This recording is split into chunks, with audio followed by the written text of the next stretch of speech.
Générer une nouvelle vie sur demande de manière fabuleuse. Tout le monde finalement a envie d'avoir une vie de façon rêvée. Ça veut dire que finalement, je me demande d'ailleurs, quel est ton rêve? Toi, qu'est-ce que pour toi est la vie ou oui, la vie rêvée? Parce que finalement, on est tous sur Terre pour plus ou moins une raison similaire. On veut tous être heureux. On veut tous être épanouis. Bien évidemment, on veut être riche, etc. Mais c'est souvent riche, eh bien, pour justement être plus libre financièrement, pour être plus heureux. Mais on a tous envie d'être heureux parce que être sur Terre de manière malheureuse, eh bien, on se sent pas très bien et on sera par définition moins apte d'aider les autres parce que on n'aura pas le même peps, on n'aura pas le même enthousiasme d'aider les autres.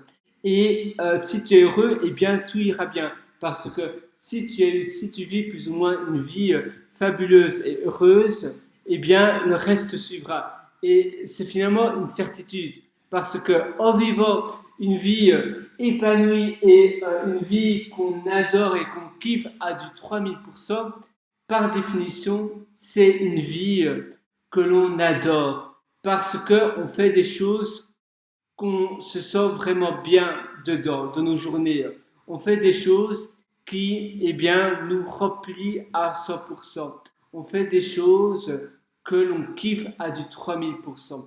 Et moi, j'aimerais personnellement, c'est ma mission ici avec toi, dans cette session, de t'aider à justement avoir une vie vraiment similaire, où tu te sens bien, où tu te sens épanoui. Et finalement, peu importe du pays où tu habites, si tu habites au Sri Lanka, si tu habites au Venezuela, si tu habites en France, si tu habites en Suède, si tu habites au Japon, si tu habites en Nouvelle-Calédonie, en Australie ou peu importe où ça, au Groenland, voilà, eh bien, tu peux avoir une vie de tes rêves.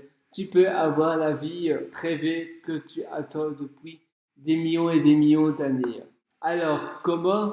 Eh bien, tout simplement en ayant toujours, je vais me répéter, je sais, mais peut-être que tu l'as deviné, peut-être pas, eh bien, c'est en ayant un plan de routine. Un plan de routine, eh bien, c'est un plan qui te suivra partout.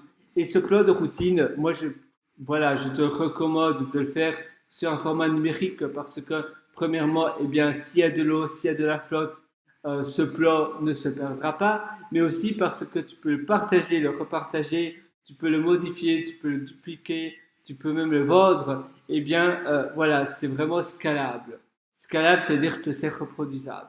Alors, tu vois, j'ai bien appris mon français. Alors, le plan de vie, c'est finalement un plan où tu as finalement deux colonnes. Tu as la colonne finalement des routines numéro 1 et des routines numéro 2. Alors, la routine numéro 1, j'appelle cela les routines à court terme. Tout ce qui est finalement faisable en durant une semaine, 2 semaines, 3 semaines. Et les routines numéro 2, eh bien, c'est pas très beau, hein, mais voilà, ça ressemble plus ou moins à ça. Et les routines numéro 2, eh bien, ce sont les routines sur le moyen à long terme, c'est-à-dire entre 6 mois à 2 ans. Règle générale, on dirait 2 ans. Voilà, 2 ans. Et routine numéro 1, comme je t'ai dit, eh bien, c'est plus ou moins une semaine à, en général, on va dire 12 semaines, donc 3 mois, tu vois. Une semaine à 12 semaines, et puis après, finalement, tu bascules directement vers le plan numéro 2, qui est sur le plus long terme. Et sur le plus long terme, c'est finalement des choses que tu veux concrétiser, mais que tu sais que, évidemment, ça ne peut pas se produire overnight. Donc, overnight, du jour au lendemain. Ça ne peut pas se produire du jour au lendemain parce que ça demande de l'effort, ça demande du temps, ça demande de l'investissement. Et souvent, c'est parce que ça demande du temps, en dehors de l'argent, etc. C'est que voilà, c'est impossible que ça prenne du temps. C'est un peu comme se créer une audience, se créer une réputation, et eh bien, ça prend du temps.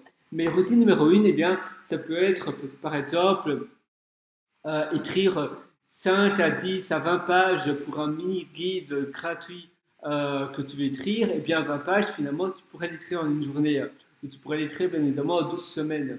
Les choses, par exemple, la gentillesse, la politesse, les bonnes manières de bien vivre, bien se tenir à table, si tu dois être invité à des réunions de gala ou peu importe, si tu veux, si tu veux épouser quelqu'un d'un autre milieu, je ne sais pas, ou bien ça peut être si tu as envie eh bien, de te propulser et d'aller vivre sur un yacht et que tu ne sais pas comment apprendre à conduire un bateau, eh bien voilà, en 12 semaines, tu sauras comment le conduire parce que finalement, ça ne demande pas énormément d'efforts. Mais tout ce qui est sur le long terme, donc les plans numéro 2, eh bien, c'est vraiment les choses qui prennent plus de temps, mais qui doivent être finalement faites tous les jours, si possible, et ainsi ça va finalement être plus simple et ça va prendre finalement moins de temps. Mais c'est des choses qui sont impossibles à être faites directement là du jour au lendemain. Ça peut même être construire une maison. Construire une maison, eh bien, ça va être très dur de construire une maison du début à la fin en une seule journée. Non. Par contre, préparer un repas, ça peut le faire en une journée, ça peut le faire en 3 semaines. Mais une maison en moins de 12 semaines, c'est assez dur. Et tu dois vraiment te contenir à ton plat. Et tous les matins, quand tu te lèves, ça doit être la première habitude que tu fais avant d'aller aux toilettes, avant de te laver les mains, avant de te regarder de la glace au miroir, avant de faire n'importe quoi, eh bien, lis ce plan. Et dis-toi, aujourd'hui, je dois faire A, B et C pour pouvoir, A, B et C, c'est des étapes, bien sûr, mais A, B et C pour pouvoir justement, eh bien, accomplir mon plan de vie numéro 1 et mon plan de vie numéro 2. Donc, sur le long terme et sur le plus court terme, tu vois. Si tu veux être un as au chocolat et que tu as envie de devenir chocolatier, eh bien, c'est le moyen terme en réalité. Parce que 12 semaines, oui et non. Tu seras plus ou moins bon, mais tu ne seras pas ultra bon. Tu seras entre médiocre et très bon. Donc tu seras moyen, comme la plupart. Mais après, évidemment, si tu vises plus sur le plan long terme, eh bien là, tu seras vraiment ultra bon et tu pourras vendre tes chocolats eh bien, à petite fortune, une fortune. Oula, j'arrive plus à parler moi. Tu fais des fortunes, oui, Bon, voilà, peu importe, tu m'as compris, avoir de l'argent. Et cela, eh bien, c'est tout simplement, surtout si tu veux vendre ton chocolat cher, ce sera plus ou moins dans des pays où le chocolat est plus ou moins considéré comme eh bien, luxueux. Par exemple aux États-Unis, par exemple en Australie, par exemple même au Royaume-Uni. Dans ces pays-là, eh bien, le chocolat a vraiment la cote. Au Japon aussi, eh bien, les Japonais adorent le chocolat. En Corée aussi, Corée du Sud, eh bien, les Coréens adorent le chocolat. En Corée du Nord, je ne sais pas, mais tu auras plus de mal à, bien évidemment, exporter ton chocolat, du moins en 2022. Donc tu vois, donc finalement, tu as plein de choses en Russie. Je pense aussi que le chocolat, finalement, a une bonne réputation.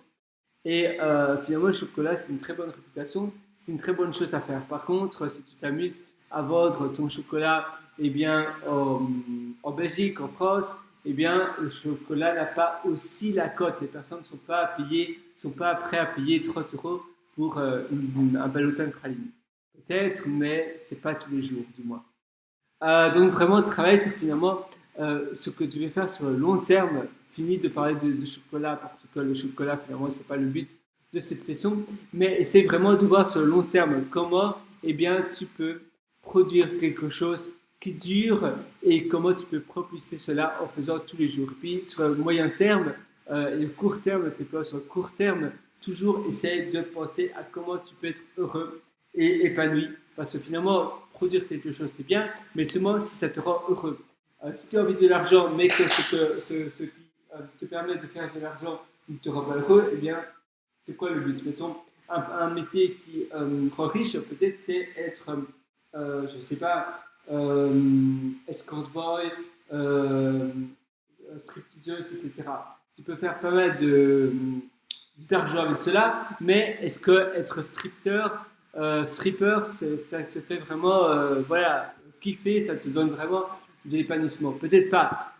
Et si ça te fait pas, voilà, si ça te donne pas un épanouissement super fort, eh bien peut-être que tu devrais trouver un autre moyen de gagner de l'argent plus rapidement. Plus rapidement, je ne sais pas, mais à gagner autant d'argent sur le moyen à long terme. Essaie vraiment d'envisager, toutes les pistes sont possibles. Mais à nouveau, pense à ton bonheur, pense à comment tu peux être heureux et ça, c'est vraiment le plus important.